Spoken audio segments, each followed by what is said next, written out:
Wait! Please listen carefully because our menu options have changed. Hey guys, today's sponsor is this guy's credit card that I found. Today I'm painting a werewolf, taking a selfie. I've been accused several times of being a werewolf by anyone who has seen me. What does that have to do with today's talk? I was recently on a call with a customer service agent and she turned me into a werewolf. Enjoy. Okay, welcome to the Adderall Diaries, part 35. I lost my credit card. They sent me a new one in the mail and you're supposed to call or activate. It ended up somewhere. A trash can with another pile of things that I was never going to read. I likely looked through the first two things and I was like, oh my God, I hate this. And then I just tore the whole pile up. I decided before the call that I wasn't going to apologize. Positive affirmations to myself.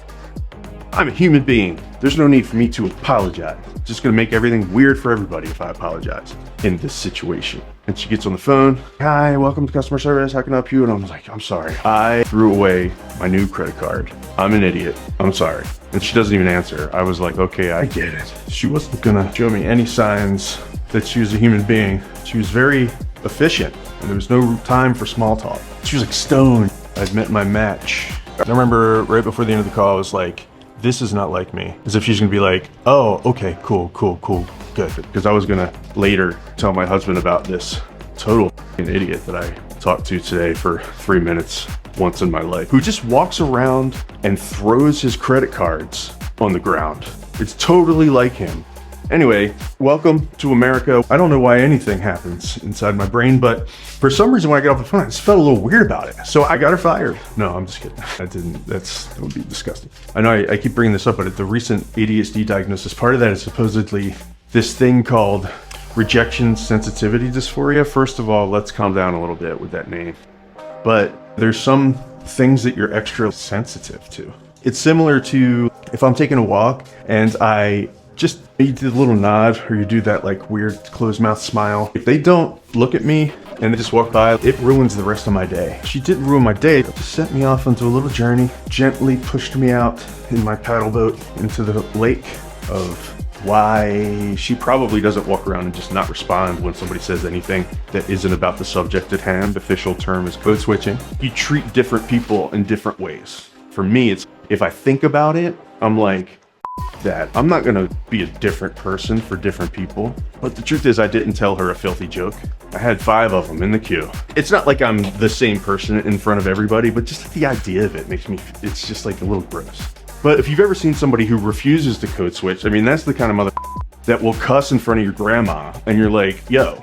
And then they just say, I'm sorry, I have no filter. It's like, don't say that in front of my grandma. She's probably not like this around other people. This is just an outfit she puts on for work. The more I thought about it, I can't blame her. If she were to be nice and treat me like a human being, she would open the door up for so much weirdness. Recently, Hurricane Helene came through here, Asheville. It was a blackout, the whole town, for days. No cell service. So it was crazy. Suddenly, there's no way to communicate besides face-to-face. During this time, there was no way you weren't a little bit like, damn, this is crazy. How many cans of beans do I have?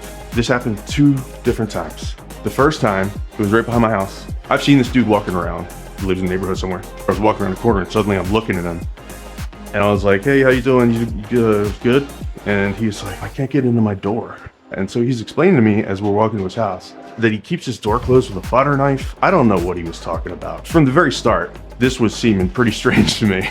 And then at some point he starts talking about the presence that's in his house, that he's been documenting it. He takes a pad out of his pocket. He never called it a ghost. I don't know. I guess he was still scientifically trying to figure out what this was. He didn't want to go that far. He's just like a dude that is convinced that something's going on in his apartment. And I kind of feel bad for him because he's probably really frightened, you know? But the thing is that I'm not the Ghostbusters. So he's got to call the Ghostbusters. And I almost told him that, but I didn't because he's a grown man. I didn't want to like mansplain to him, hey, you know what you do in this situation? You know who you're going to call. You knew it was coming. During the hurricane, the rivers rose and destroyed anything along the river, especially the River Arts District. I wanted to see if I could help. I went down there like pretty early one morning. I saw a truck rolling through real slow. We were passing within 3 feet of each other. And I was like, hey, how you doing? He stops the truck and we had a completely normal conversation for the first like 10 minutes. He had his pants on the front way, both shoes, his shoes matched. There was no sign that this was coming. So suddenly he says, there are a lot of things going on that people don't really know about. And right away, at this point, the calculation is 80% this guy is getting ready to say something pretty out there. But he pulls the truck over. This is gonna take a minute. And I'm like, what have I done? He was nice and I liked him, but how does somebody become the person that shows you pictures of clouds on his cell phone and tries to point out how the shape of those clouds proves that there is a spaceship hiding in there, an extraterrestrial vehicle. And in fact, the whole sky is not even real. It's an illusion that these beings have manufactured to hide what's really going on. I can't argue with any of this, really. How can I argue with any of it? And these two incidents happened within a couple days of each other. I was like, should I stop talking to anyone? I can understand why this customer service lady didn't engage me in conversation. 50-50 chance I would have said something creepy or weird or yelled at her. She probably gets yelled at all day. There's no way I could have a customer service job.